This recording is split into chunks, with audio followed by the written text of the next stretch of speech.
My name is Mary Nelson. I'm an Employment and Economic Wellbeing Policy Associate here at APHSA, and we're very pleased to be hosting this presentation today on insights for community action agencies on designing better programs to support young parents and families. And I think I've mentioned a couple of times at this point, we'll be doing Q&A at the end, so please put your questions in the chat as you think of them. I'll be making some brief comments at the top before handing it over to our presentation, and I will try my best to keep it very short so that you all can get to the really great content you're going to hear today. If you're not familiar with the American Public Human Services Association, we're a bipartisan nonprofit membership organization, and we represent state and local health and human service agencies across the country. We also house communities in multiple health and human services disciplines whose members are the administrators that operate health and human services departments in state and local governments. These communities include our membership of SNAP directors, TANF administrators, child welfare administrators, chief information officers, and many others. You can find additional information about APHSA on our website, as well as links to our social media and signups for our newsletters. Before handing it over to our main presenters, I just wanted to take a moment to share a little bit about young parents and families in case you're unfamiliar with this population. Nationally, there are approximately 3.4 million children living with parents aged 18 to 24, and these young families are oftentimes either living in poverty or near poverty at disproportionate rates. Additionally, youth in the foster care system are much more likely to become pregnant or parenting teens than their non-foster youth peers. We also know that young families have higher utilizations of important health and human services supports than older parents or young adults who do not have children, which makes this population really important to be supported. Before moving on, I'd like to touch a little bit more on some of the strengths and opportunities for young parents. Young parents often face obstacles such as disruptions in education, joblessness, access to quality childcare, or unstable housing.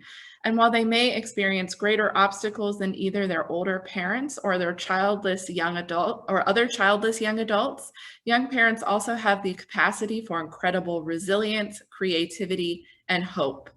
Research also shows that young parents often desire to be good parents and maintain high ambitions for themselves and their children.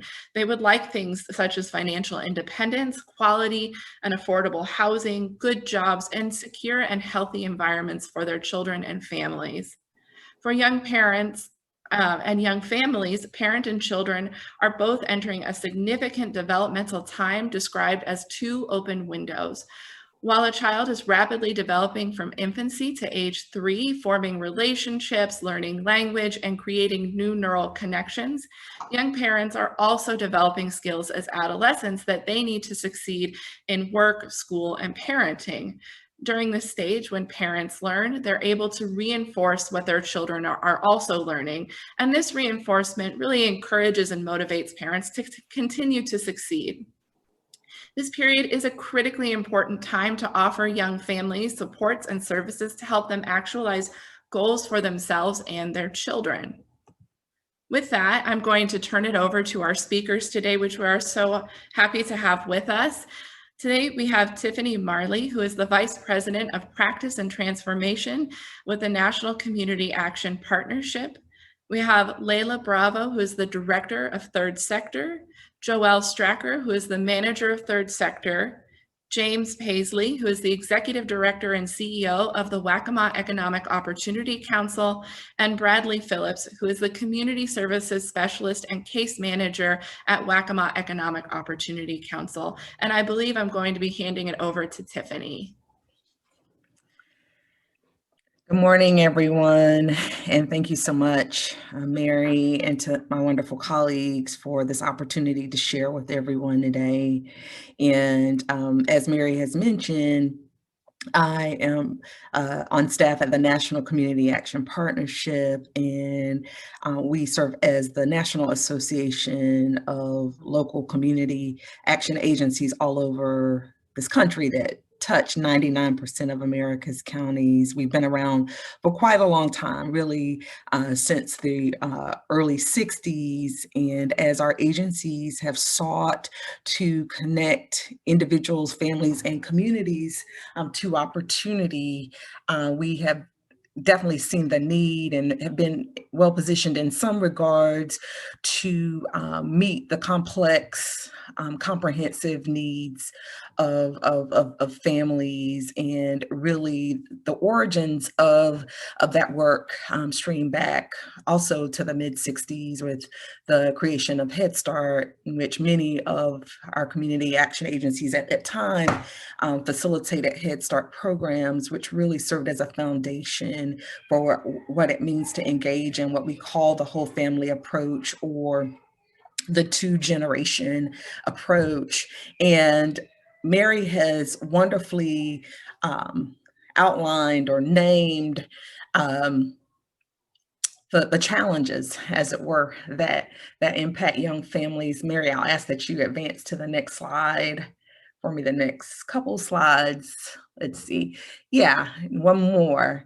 But Mary has already spoken to the challenges that face young children and young parents. And the good news today is that there are innovations, there are solutions in place that really, again, are well suited to help young parents and young children, because as we know, the impacts of poverty can really impact a child, really a family for a lifespan, having implications on emotional, physical, economic, and social well-being. And really the innovation that we call the whole family or two-generation approach really gives us an opportunity to create a legacy of well-being and social and economic mobility for children and the adults in their lives, that really have the opportunity to pass from one generation to the next, or to truly interrupt intergenerational poverty. And the approach basically seeks to help parents achieve family supporting jobs, and it helps children to really meet their developmental needs through providing those high quality intentional supports to parents and children at the same time, again through what we call the whole family approach. And as we look at the next slide, just to kind of reinforce the definition of 2Gen or the whole family approach, we regard it as building family well-being by working with children and the adults in their lives or their parents together. So both of those things have to happen at the same time. And as we look at the next slide, then through promising practices that we have observed, we're able to see that the results are that efficiencies are improved and outcomes are enhanced for children, for parents and families, and even communities for that matter. And on the bottom of this graphic, or of this slide, we see a graphic. It's a resource that has been put out by Ascend at the Aspen Institute, which is really a leader in the two-generation approach. But basically, they say that the approach has to place children and the adults in their lives at the center.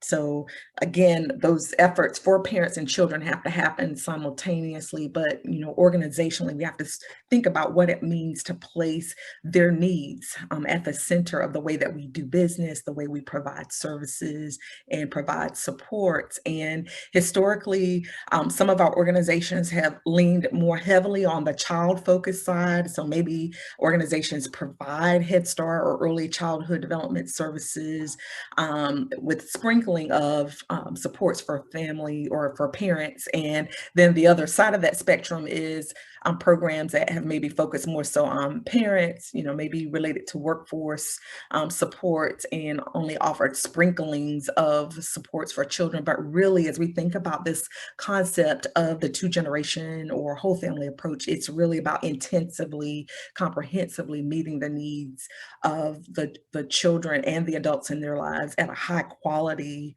again, very intentional manner. And so then as we look at the next slide, we really see some wonderful possibilities as a result of this innovation or this approach, through what we call our North Star outcomes, whereby by engaging in the approach, the parents, the outcomes for parents mean that parents are healthy, that parents or families have jobs that really support all of the needs of the family, looking from the children or the youth point of view, that children are healthy, and again, they're meeting their developmental milestones. And then on that family level, which is another important component, outcomes that are generated are that parents and children are engaged in family life, so they're connected and engaged, and there are healthy relationships, positive relationships that are being cultivated and sustained between children and their parents. And again, as I said before, that cycle of poverty is broken. And ultimately, when families are stronger, then they're better connected, and able to participate in their communities, to contribute in civic life, are able to tap into their own sense of power, and really become co-designers in their local communities in terms of making the environments, not only for themselves, but other families and children, more conducive or thriving, as it were.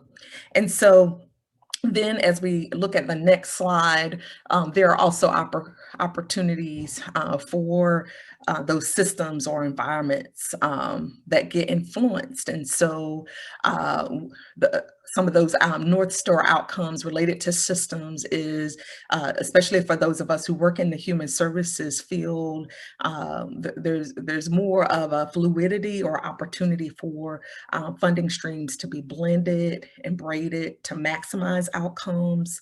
The benefit cliff is bridged, because oftentimes many of us have probably had experiences where we have helped families, parents, and they kind of make it up to one point in terms of those supports. But once the family starts to do well, they are no longer eligible for certain benefits or services. But thinking about the whole family or two-generation approach from a systems level, an important outcome is that like I said, the benefit cliff gets bridged, so that the family's success is sustained over time.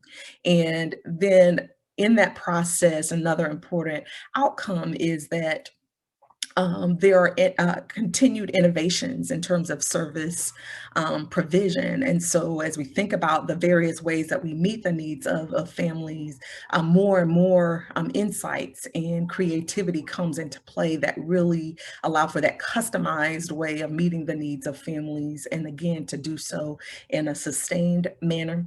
And then ultimately, instead of being transactional in nature, really our organizations and the ways in which we are able to connect with families are what is called generative, meaning that the efforts are transformational in nature and adaptive, and really impacting all levels of the ecosystem in which the families are able to exist.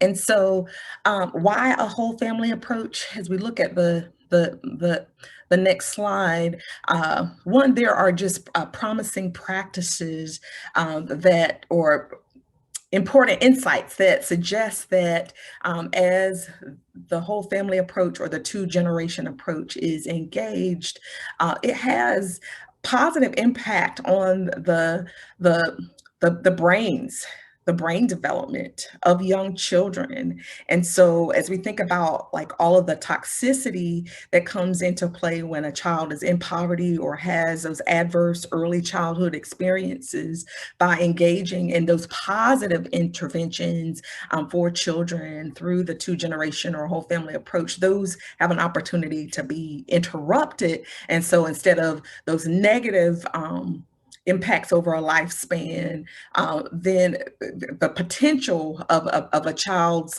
growth, them being able to live up to their fullest potential, is maximized. And the cool thing as it relates to that is research is also pointing towards the fact that, especially as it relates to young parents, not only do their children's brains begin to evolve and change in a positive manner, as certain interventions are made for young parents, when their environments and conditions change, their brains begin to change as well, that ultimately not only empowers them to be able to obtain jobs that are sustaining for the family, but it also impacts their ability to be better parents and to really feed into this legacy of family well-being.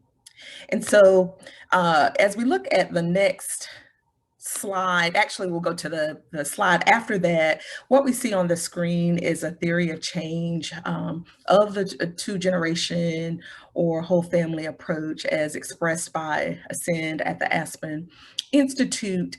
And it really kind of re-articulates what I have been saying up to this point. And it's basically saying that, as the family is able to draw on, when I say the family, we're talking about children and the parents together are able to draw on important educational supports, economic supports, social capital, health, and well-being, as they are able to access those kind of supports and services in an intensive way, that current and successive generations are able to enjoy economic security and stability. And really the next slide sort of zones in on those important, what we call domains, as it were, that are necessary for the advancement of the 2-generation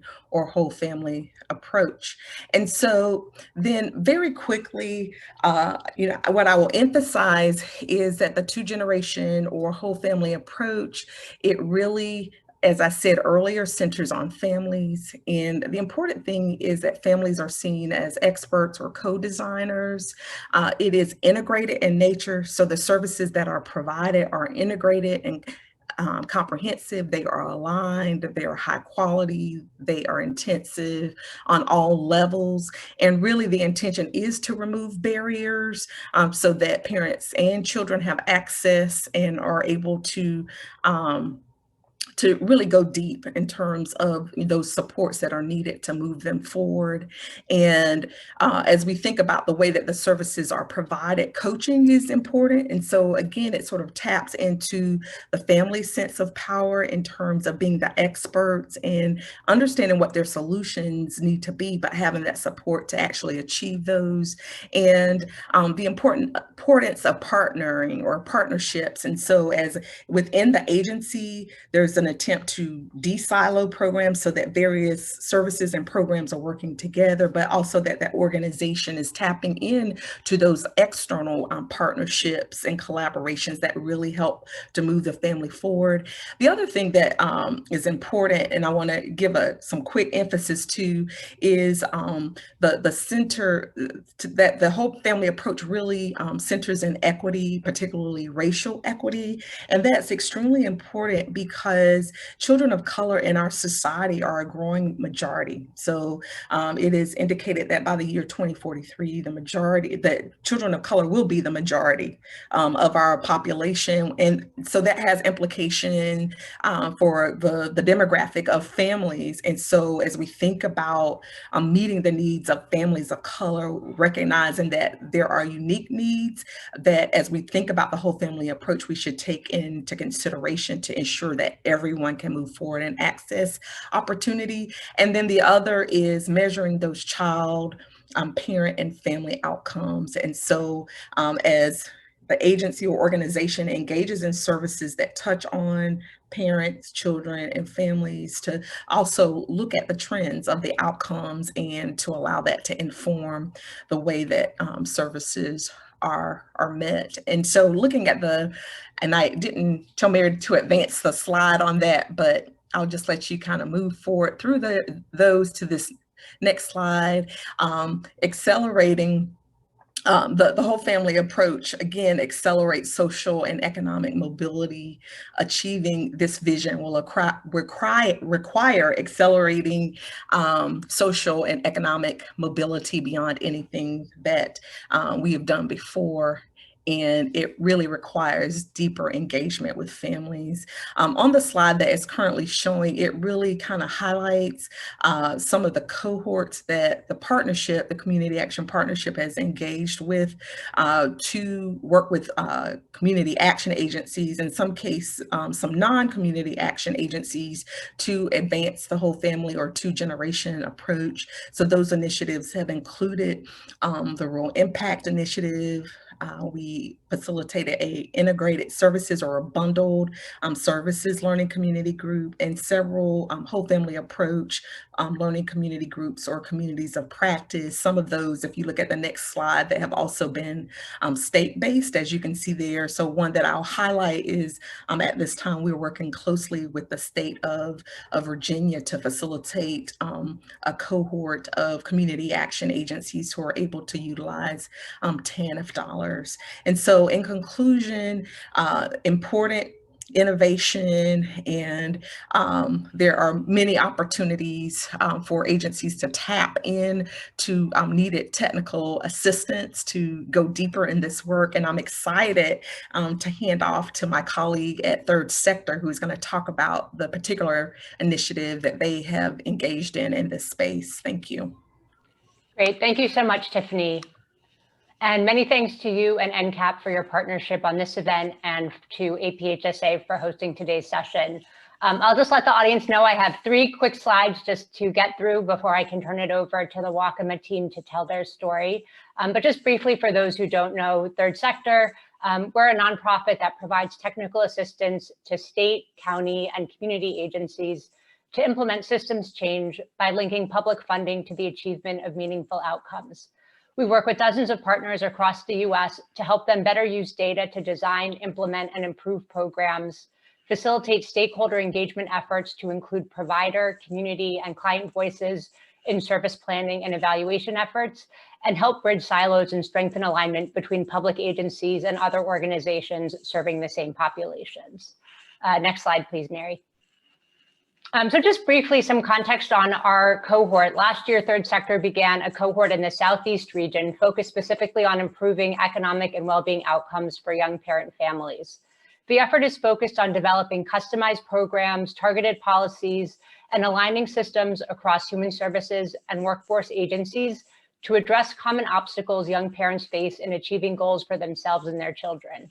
Since January, Third Sector has been providing technical assistance to the 3 states in the cohort and identifying common learnings to inform national recommendations for better supporting young families. Next slide, please. I'll just briefly share an overview of the efforts in the other 2 cohort states before turning it over to the Waccamaw team. In Kentucky, the state's Department of Community-Based Services is developing a stronger continuum of care for their TANF-funded Kentucky Works program by identifying and designing family-centered enhancements to the program. They have a strong focus on better using data to understand and support young parents' needs, and a key goal of empowering their frontline staff as leaders in this effort. In Georgia, the state's Division of Family and Children's Services has focused on designing a cross-agency pilot to enhance support for young parents aging out of foster care who are opting out of the extended youth support services. In partnership with the Office of Family Independence, the team has focused on better using data and elevating the voices of young parents to identify and shape program changes to improve the transition process to ensure young parents have the supports they are seeking. As you'll hear in a moment, in South Carolina, the team at the Waccamaw Economic Opportunity Council, a community action agency, is designing a pilot with individualized case management and coordinated wraparound services to support young parent families. They have focused on incorporating a two-gen approach and are building new local partnerships to provide improved support for young parent families. As they continue to develop and establish this new model, one of their goals is to partner more closely with the Department of Social Services and the Department of Economic and Workforce Development to share their lessons and learnings to help shape the state's approach to more holistically support families through public programs. I'll turn it over now to my colleague Joelle to lead us through the Waccamaw story with James Paisley and Bradley Phillips. Thanks, Leila. I will quickly hand it to James and Bradley to introduce the organization as well as provide an overview of their new program. James?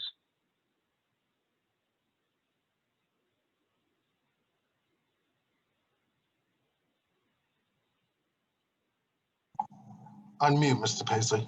You're muted.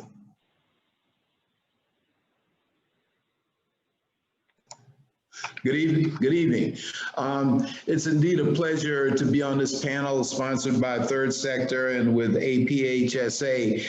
On behalf of my board of directors and staff and the families we serve, it's a privilege to have the opportunity to talk a little bit about our Step Up program, this pilot project. But before I get started with the Step Up program, I'd like to tell you a little bit about Waccamaw EOC Incorporated.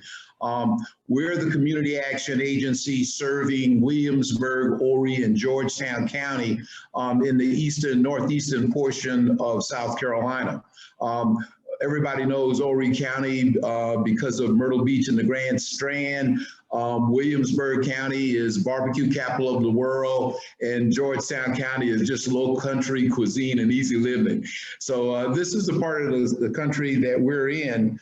About our agency, we have been around for now well over 55 years of continuous uninterrupted services to the Tri-County area.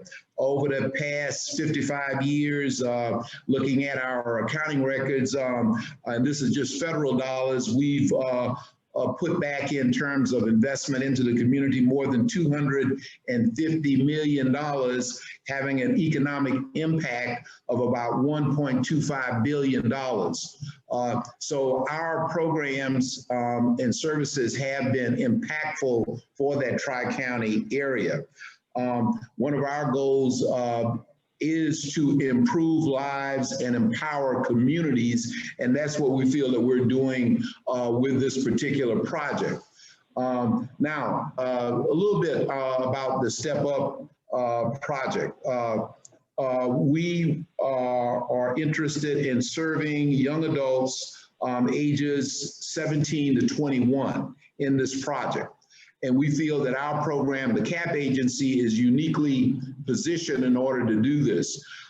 We have an array of programs under our umbrella to serve the community and particularly young adults and families. Our Head Start program, in particular, Head Start, Early Head Start, we provide services for infants from birth right on up until 5, until they transition into kindergarten. We also have our Community Services Block Grants program, which provides us a lot of flexibility in serving this population, particularly in light of the economic challenges under normal circumstances, but particularly in light of the impact from the COVID virus, which has had a tremendous impact on the people who are in the low-income community. But for young parents, we have programs under CSBG that can assist in housing, food, with utilities, education and training, youth employment, and other areas. So this is really what we're looking at in our two main programs that are assisting in the Step Up program. The Step Up program will, again, address young parents ages 17 to 21. We're looking at having an impact on that group within an 18 to 24 month period. During this period of time, we intend to assess the needs of these young people and work with them to develop a plan or a strategy to get to our goal for them. And we have a goal that's identifiable and we feel that's attainable and that would help them to begin to break the cycle of poverty. Our program is designed to work with the other human service providers in our area. We have partnerships which we have established MOUs with to support that service. And our goal for the participants in the program over this 18 to 24 months is to have them to develop the skills necessary to get a job that's going to pay them a living wage with benefits to begin to break the cycle of poverty. And we're working with them on mapping out that plan, if you will, assessing where they are, where they need to be to get to a job that's going to try to get at that national average of $15 an hour with benefits in order to help them break the cycle of poverty. Now, we know that in order to do that, we're going to have to address the benefit cliff, and we're putting together plans to address that, which will be shared with you as we go forward. Can we hop to the next slide, please, Mary? Okay. All right, I think I've touched upon many of those. Okay. Now we're going to turn that back over to Joel and Bradley. Bradley, what might be useful at this point is if you could provide an overview of the process used for developing the Step Up program.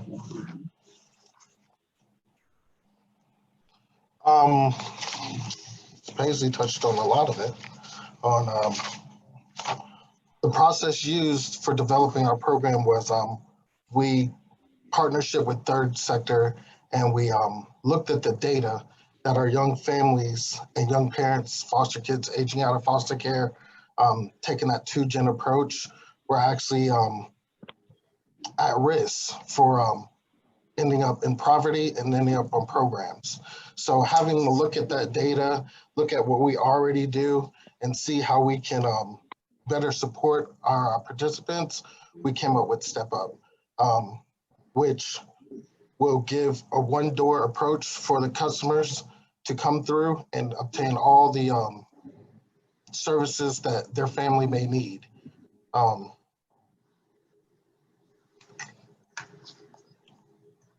We asked them, we gathered feedback from within the organization itself.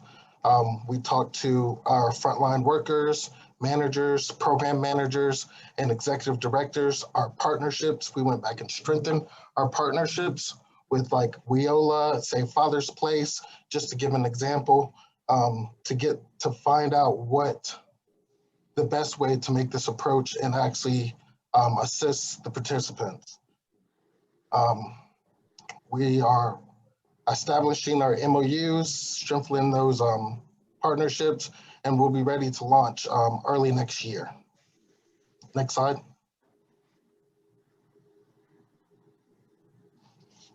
Joel.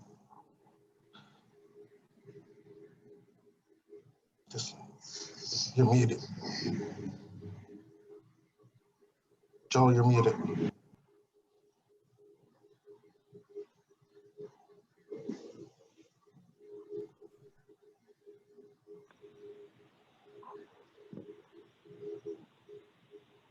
Thanks for that overview, James and Bradley. I think that provides us with good background as we move into the next stage of the discussion, which would focus on giving the audience a deeper understanding of how you have made changes to the program in terms of how you plan to serve young parents in a different way.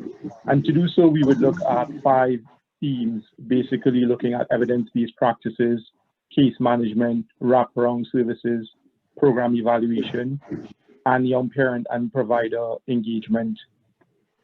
So let's begin more or less at the front end of the program by looking at the design process. James, it would be useful if you could kick us off by sharing what evidence-based practices were important to you in designing the Step Up program. Next slide, please. Okay, we were particularly interested in making this initiative one that would be impactful on this population and being able to capture the data and statistics around the change for what we were trying to do. So evidence-based practicing was important to us, and particularly looking at the two-generation approach. Now, as inspiration for this project, we were at a national training about 2 years ago, and one of our assistant programs down in Florida, Alfie, which was directed by Arlene, a good friend of ours, she put on a workshop there, and it talked about how they were taking resources to try to focus on having an impact on keeping people from being in a revolving door in the cycle of poverty. And so they gave us some suggestions of how we could look at having that impact. So we wanted to look at a particular population of young parents and young adults and to try to understand their needs and tailor a program to have support for them to make sure that they didn't fall in the cracks. So in order to do that, case management, intensive case management seemed to be the overwhelming theme for working with this population in order to make sure that they were successful. Looking at some of the skill sets that they would need that are outlined in the slides, and looking at how we could build on services for them. We looked at integration of services, co-locating services, trying to have a one-door entry approach, and trying to make sure that not only would we refer individuals for services to the partnership network that we developed, but we would also have this intense case management to follow up, to check in, to make sure that the individuals were on track. Now, in order to do this, we had to be very intentional about the caseload. And in our pilot project, we're limiting it to having one case manager to 20 individuals so that we could give that kind of personal attention to following through and supporting them through the process. So these are some of the issues that we looked at that we felt that were very, very important. It's about evidence-based practicing. And at this point, I'll turn it over to Bradley. Next slide. Next slide.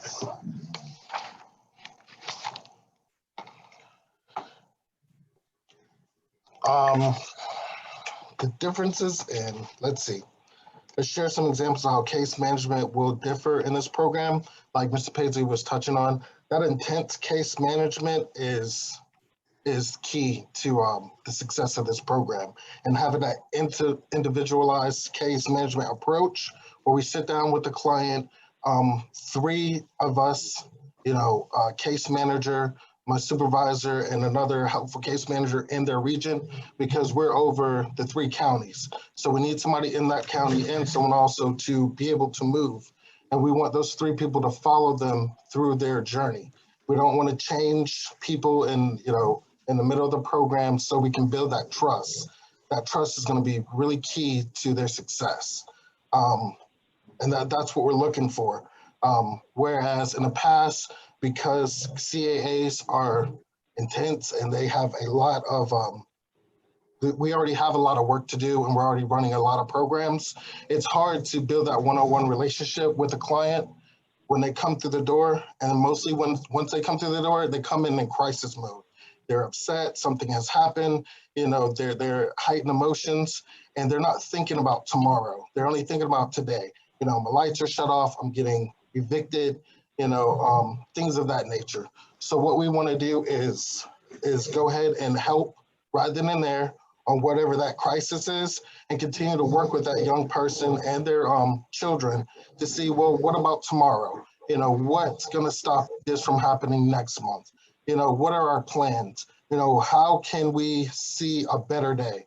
And what we need to do is try to see if they want to do a training or go back to school or a job program, and, kind of pull those things out of the clients so they can see their way through, and we're not just talking at them or telling them what to do, actually letting them come up with the plan and we work on it together.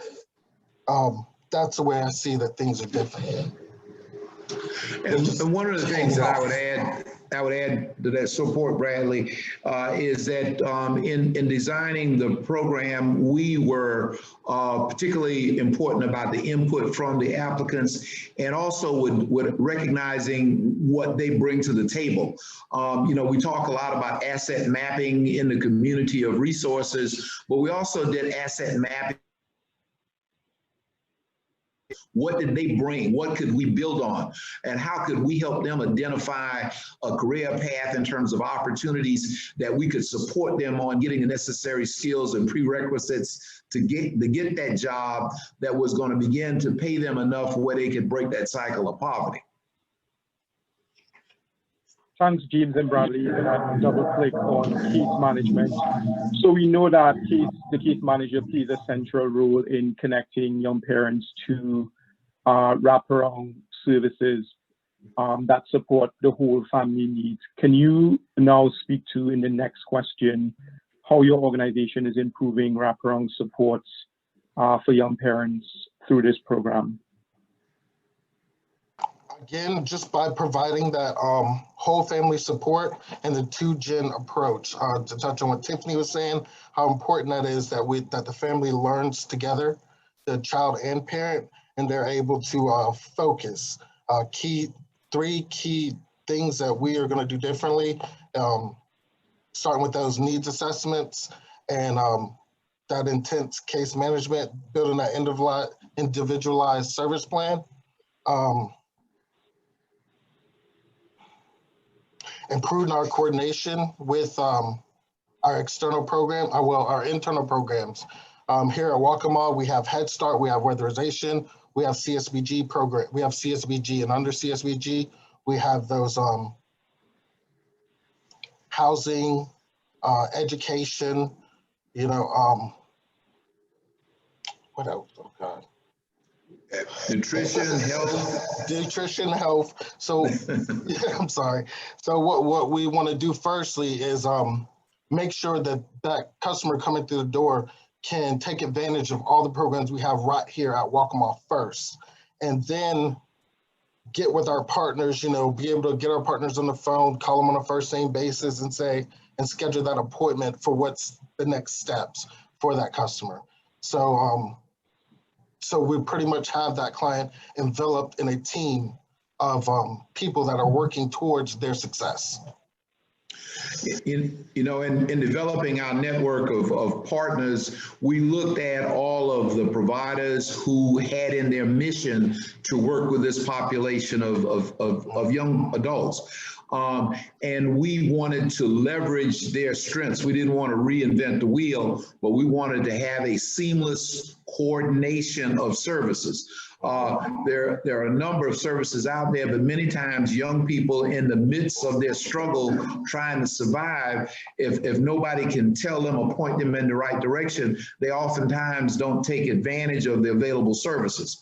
So our goal with the intense case management is to make sure that we, as Bradley said, we not only make the appointment, but we follow up.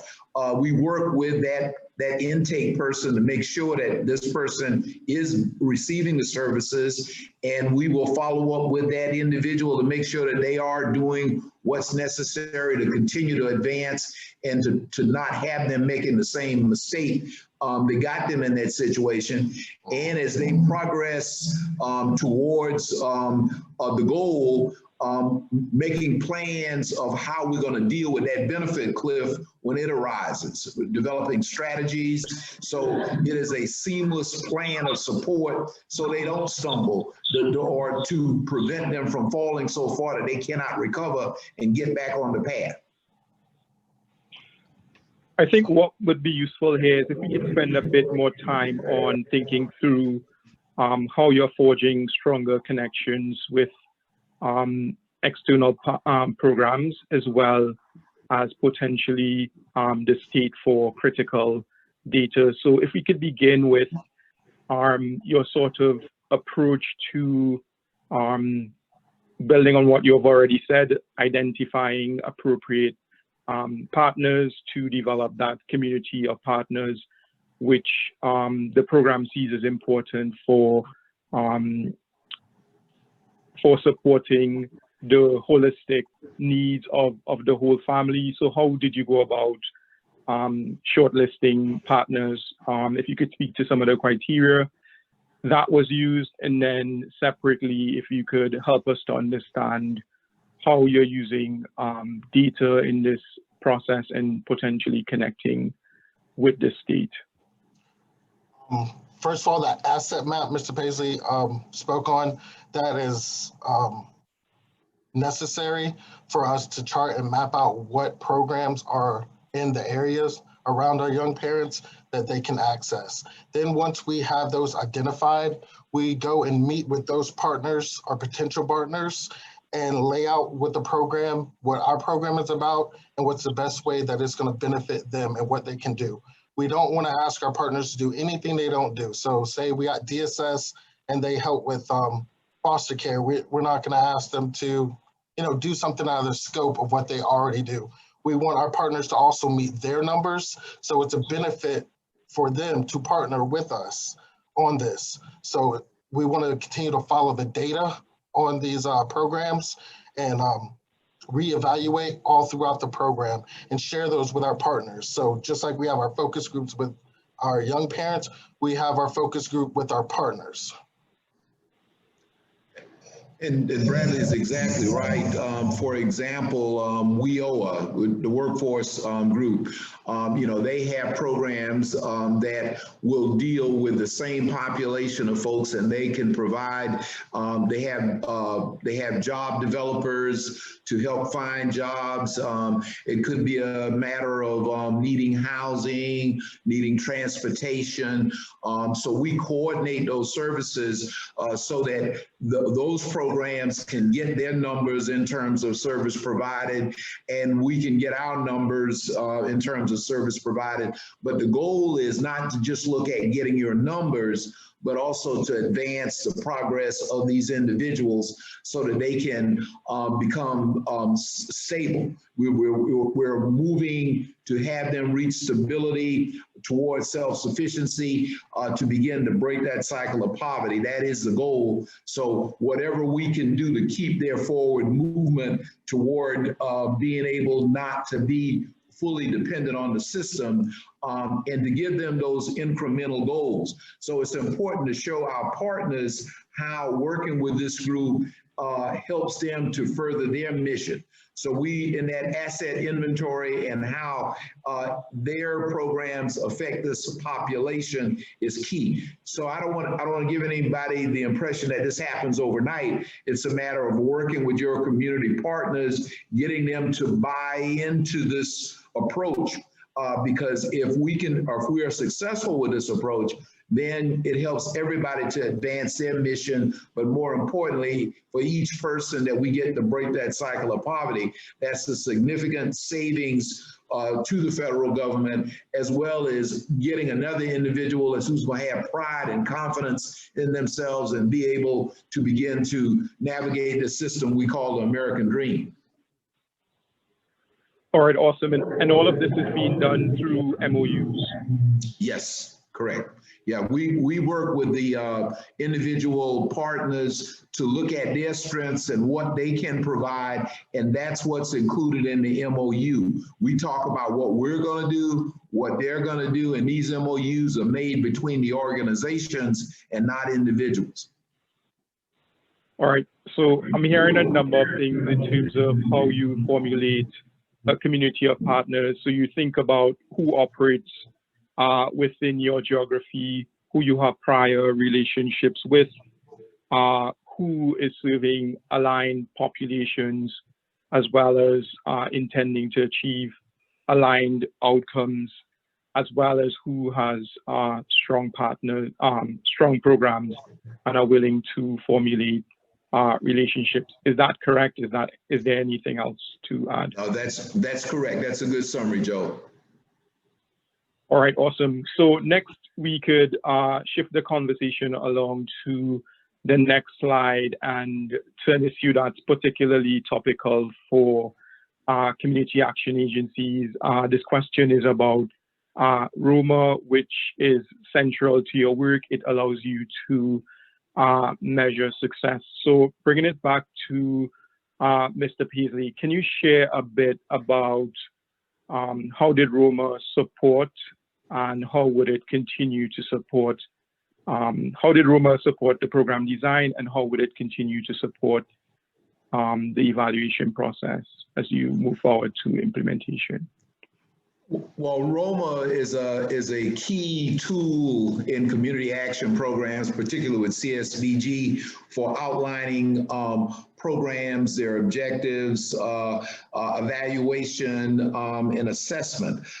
So in looking at the assessment piece, we were looking at this population of people appeared on our assessment as being one of the fastest growing sections that contributed to those individuals being on public assistance. And certainly as a result of the COVID pandemic, it amplified that even more. These young people, certainly experience coming out of environments where there is a significant wealth gap. If you look at recent statistics,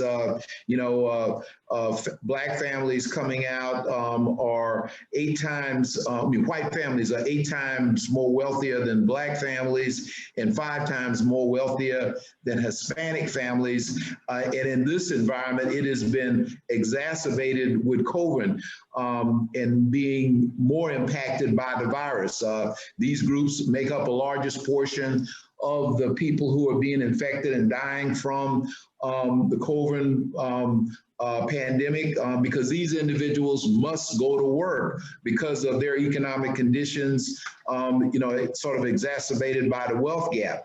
We also look at the social determinants of health, being that your zip code is going to determine your success in life because of where you come from. So all of these things in our assessment were indicators that this population really needed some intense help if they were going to break that cycle of poverty. In planning, we looked at alignments between our outcomes and our goals and services, trying to create a hybrid logic model, if you would, that would include using ROMA as a guide, but also incorporating our programs that we had under our umbrella. Head Start and CSBG in particular. Head Start in its own program has a component about parental involvement, fatherhood already built into the program, but we wanted to take it to another level in moving these families toward a goal that would be tangible in nature and moving them towards some greater economic stability. Then we look at its implementation. We considered how we could track the outcomes in the process, looking at process indicators where we could monitor the progress of the individuals, not waiting until the end of the program to determine whether or not we were successful, but monitoring the progress along the way. And looking at the achievement results, we tried to build into the system for the young parents and provide feedback to them that will support their continuous involvement in the program. Realizing that because of the nature of the climb, it was not going to be easy. There would be some setbacks, but we did want to continue to inspire them along the way, helping them to see the goal and having some short-term goals that they could win as well to get some immediate return. And then at the end, evaluating the process. We wanted to measure both the process and the outcome indicators to be able to make a definitive statement about the value of case management to this process and how we could present the impact to other potential providers of this service. This is a very replicatable process, we feel, and we wanted to be able to capture the data, and we thank Third Sector for helping us to put it in a way in which we could capture our data around the success of the program. So this is just a little bit about how we're using the ROMA process and capturing information where we can present the results of this project. All right, thank you. Bradley, anything that you would add to this? I know you are the internal ROMA expert. I mean, he did it, he put it together perfectly. There's not much I can say. Just maybe one line that it's because of ROMA that Step Up was created, because we went back and assessed what we already do to build upon that. So, Mr. Paisley, hats off to you. We can move along. All right. So hopping into the last and final of our structured questions, this is a bit of a double click on a point that you would have made in the previous slide on ROMA. This question basically looks at how do you foresee young parents and providers providing feedback on the Step Up program, both before, during, and after the implementation process. Yeah, we did touch on it a little bit. Our surveys, oh, hold on. Our surveys are extremely important. Our focus groups are extremely important. Sitting down with these young parents, sitting down with our providers to keep that wraparound service going, keep them enveloped into an agency or agencies or cohort that surrounds them and is there for their success, and building the trust and building, showing them those models, you know, getting that feedback, having them pretty much evaluate what we're doing, evaluate how they're doing. We want them to talk to one another, you know, and build some relationships and build some bridges. So as they move on from the program, they can still have a source of support. We'll continue to follow up. These, like I said, these focus groups are really important. You can see we have them set out throughout the program and who's doing what. Mr. Paisley, want to add anything else to that? No, I think you hit the nail, Bradley. I think it's feedback, continuous feedback for improvement, which is another principle in the ROMA. But we want this to be a continuous feedback loop with discussing with the participants as well as the providers, because this is how the intense case management works. We will get the group of young people together from time to time. We normally do it. We'll have small groups.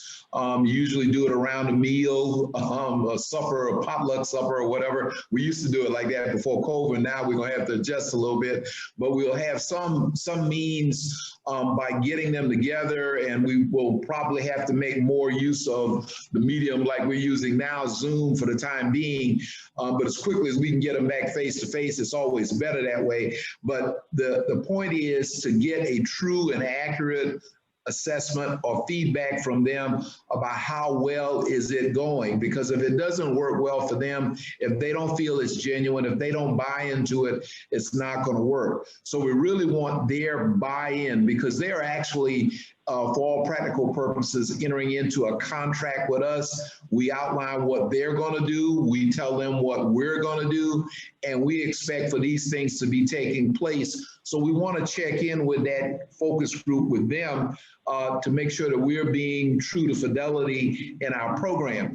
And by the same token, we want to do the same thing with our providers. We want to make sure it is still a good fit for them or the participants participating intensely like we expect them to do. If they're having problems, we want to address it early before it gets to the point of someone getting burnt out of the program. And we want to make those adjustments. We also want to continue to be able to provide data to our state partners because we really want them to look at how they might be able to use flexibility where they have it to help us deal with these benefit cliffs, because this is one of the biggest impediments to us being successful, and how can we navigate that? So information is important, sharing the progress as well as sharing the challenges so that we can make the appropriate adjustments, because this is not just about having a program. We want the outcome. We need the outcome to show these individuals and the funding sources that there is a better way, a more efficient way. If we can coordinate these services, we are going to increase the number of positive outcomes we have for the participants. Thanks for closing this segment on that note, on the note of outcomes.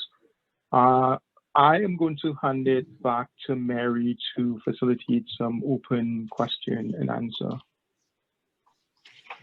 Thanks. I want to thank all of our speakers for the really just wonderful content around whole family approaches and this practical approach to building out a whole family model. We have about 15 minutes left and we have a number of questions, so we'll try and get through most of them. And the first question is from Kathleen, and I'm actually going to ask our speakers from Waccamaw and also Tiffany if she has some insight around this to chime in as well. So could you please talk about how you plan on engaging Latinx, or how you have engaged Latinx and African American young parent families, and specifically to Waccamaw County.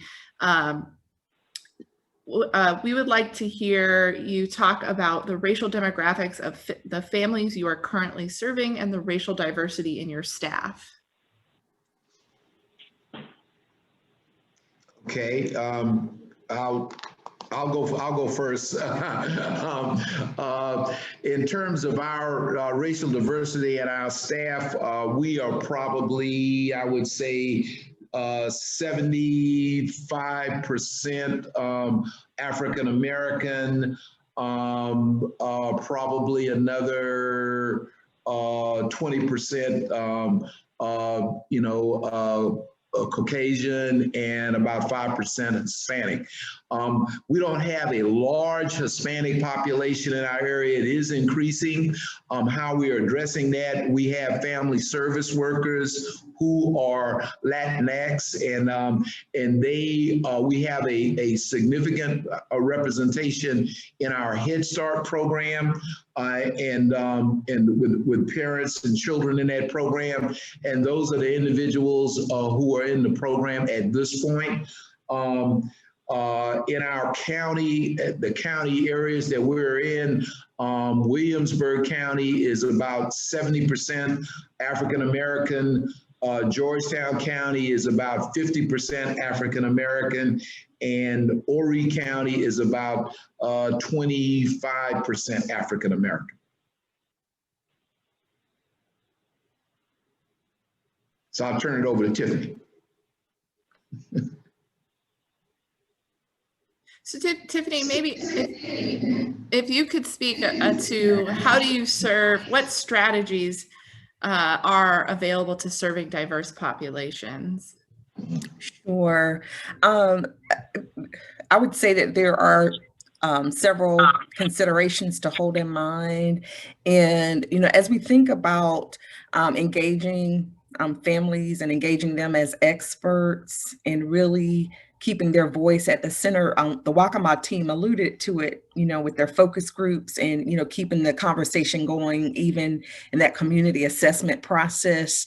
And it really has to, that thread has to be pulled through the entire engagement with families. Another way that we put it is nothing about them without them. And so, thinking about the unique experiences of families of color, be it African American, Latino, tribal, really listening closely to what their cultural norms, preferences, solutions are, and really aiming to customize efforts to meet those needs in a meaningful way, in a way that conveys power, belonging, and continues to reinforce that sense of power for families is critical. There are training resources available. And so for organizations who just feel like they're fish out of water in that regard, there are trainings or resources on implicit bias.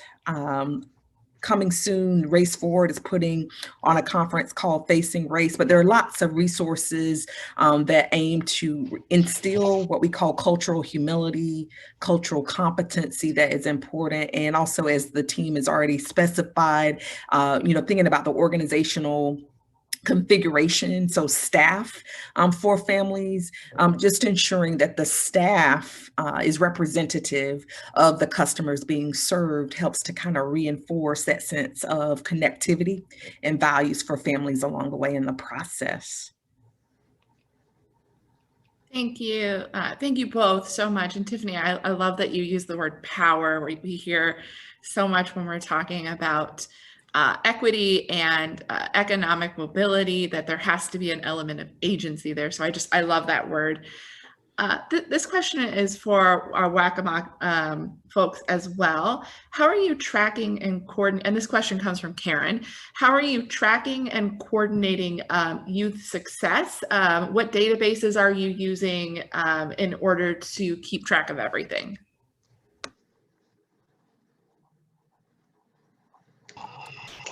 We already have a database system for CSBG, but those MPIs that are captured right now are only conducive to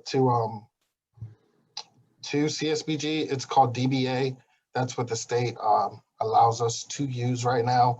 So we built a logic model around those MPIs so we can track the progress through that DBA. Of course, some things are going to need to be added, and we're going to have to get some changes made to fit Step Up as a whole, especially with our young children population, as far as Head Start goes, and some other things. But DBA is what we're working with. And in addition to that, we also have Child Plus, which is another database program that is unique to Head Start. So there will be some continued modification. We're also working with the state, with our Office of Economic Opportunity, who manages the DBA system, who will be working with us to make some modifications to capture the information. So between those two databases and the modifications, we feel we'll have a very good mechanism to capture information and to be able to report out to give a good account of our progress with this project. Thank you. This next question comes from Nadine. Are there supports for young parents and families who are in foster care or child welfare involved through the Step Up program?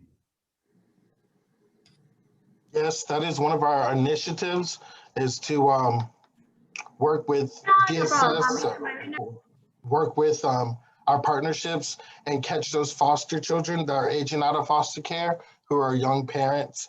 I don't know why I didn't see it in here, but it is on our logic model, if you guys have a copy of it. There is some, we've been in conversations with our Department of Social Services.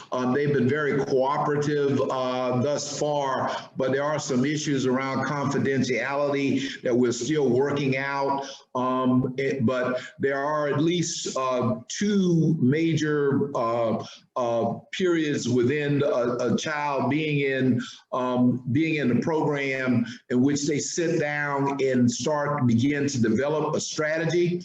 We are going to be included in those strategy sessions, but at this point it is voluntary for the participants to take advantage of our program. But we are continuing to work with them to see how they can be more of a planned involvement. But the state is working with us along those lines to provide access with our literature at these times about the program. But because of confidentiality, there is not an opportunity for us to get before them personally at this point, but we're still in negotiations. Thank you. Thank you for that insight. I wondered, and you spoke a little bit about this in your answer just now with this partnerships or potential partnerships with the Child Welfare Agency. Tiffany, I wonder if there are examples beyond what's been shared today from Waccamaw of really just good partnerships between CAP agencies and Health and Human Services government agencies. Yeah, I would venture to say that there are several, and really Waccamaw has, touched on some critical ones. I go back to the cohort that I was referencing at the conclusion of my presentation, the Virginia whole family approach cohort. They have a strong partnership with the Virginia Department of Social Services. And through that partnership, they have been legislated to receive TANF dollars, those agencies who are in the cohort to help with barrier removal for families. And so there's been that connection with DSS as well as the entity that provides the CSBG funding. But again, across the spectrum, there are a lot of examples of the ways in which community action agencies partner across human services, be it, they're just a whole range. I won't even get into it because, again, the Waccamaw team has really touched on those pretty brilliantly. Thank you. I know there are many, many questions that I see coming through, and I'm glad that there's so much interest in this subject. Let me say, although we're not going to be able to get to every question, all of our contacts will be included at the end of the presentation. So you can feel free to reach out to any of us with additional questions or thoughts. With that, I'm going to hand it back over to Joelle for some concluding thoughts. I think we have one more summary slide to share, but before going into that summary slide, we'll just urge, I know there are a number of community action agencies on the call today, and there would be contact information, as Mary mentioned at the end. I think we are happy to have follow-up conversations and to have those conversations also with Waccamaw if agencies are curious about how to make the connection to states, how to make the connection to community partners, or how to build out programs that are to better support young parents or any other population. Feel free to connect us via the contact points that are at the end of this slide deck. So without any further delay, we'll turn it over to Waccamaw to share some final advice that they would have distilled from this process. I'll go first real quick. Like Mr. Paisley said, it does not happen overnight. I think the hardest part is getting started. Once you get the ball rolling, it seems to be very easy. It seems to go well. It seems like once you talk to your partners and talk to the community, they are really engaged and they want to be a part of this and see this happen. So for advice, as far as advice goes, just getting started might be the hardest part. Looking at that data, make sure you sit down with your team, get everybody involved, hear everybody's feedback, and go from there. Thank you. Bradley is absolutely correct. And part of that getting started is getting with your organization, the powers that be, your board of directors, your management team. You have to get them to buy into the vision. And one of the ways of doing that is by having the information and looking at some of the data about this population of individuals and the fact that what they need and what we can provide. And once they buy into it, then the ball will begin to roll. Then you start looking at your information, like we talked about, your demographic information, who's providing services, and then you get your partners, because you cannot be successful in this undertaking without having your partners on board and your partners understanding the goal and the impact and how it can be a win-win for them. In other words, the programs in your community, they're there, they have to satisfy their funding sources. So you have to make sure that they understand that by doing this, they're going to fulfill their mission as well as having a greater impact on this young adult population. So once you do that, and then you start looking at what are our asset assessment, what are our strengths, what are our weaknesses, what don't we have, and this begins to start addressing the benefit gaps. But we also have gaps within our organizations that we need to fill, looking at manpower. What is it going to cost? You know, where are we going to get the initial startup dollars to do this? So I think it is a worthy project. It is replicatable, but we have to get that administrative buy-in from your boards of directors, and then the administrative staff has to buy into it, because we would not have been able to be successful without the support of all of our department heads under our umbrella, under the community action umbrella.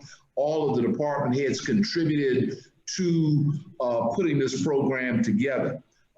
So those are just a few things. I think transparency is important, keeping them abreast of what's going on, because it is not an overnight process. It will go in stages, and being clear and transparent about what the expectations are, evaluating where you are, and then constantly improving. This has to be a constant improvement loop in order to move forward. So these are just a few things that we have found to be beneficial. Oh, we missed something that we talked about Friday. One more thing. I'm sorry, Joe. We talked about quality, not quantity, on this project. Time, taking the time with your partners and take your time with your customers, you know, clients, participants, is very important, because we know it's going to come with some issues. There's going to be some problems. There's going to be some hiccups, but take that time and don't take on more than you need to just for numbers' sake. You know, it's about those outcomes. John? All right, awesome. Over to Tiffany or Mary to close us out. Thank you. Yeah, and I just want to say there are some resources here at the end. You always receive a copy of the presentation, but these are some resources that I'll very quickly click through from Tiffany at National CAP. So please definitely take a look at all of the content here. There's some really great insight into 2Gen approaches. Tiffany, do you want to take just a second to say anything about the resources here? I'll just say that I just put some links in the chat as well. One resource that I'll call out is what we call our whole family approach design plan. It's a wonderful tool, especially if you're just looking at where to get started. It really walks you through step by step. And the result is that your organization would be able to develop a theory of change, as well as that logic model that aligns with ROMA principles, as was highlighted by our wonderful colleagues at Waccamaw. So thank you. There's lots there. Check out those links. And of course, if there are any community action agencies who need further support in this regard, we at the National Office are available to support. Thank you. All right, thank you so much, everyone, for coming today and hanging in there through the full presentation. We really appreciate it. As I said, we'll follow up with the recording as well as a copy of the slides in case there's anything you want to reference later. Thank you again and have a wonderful afternoon.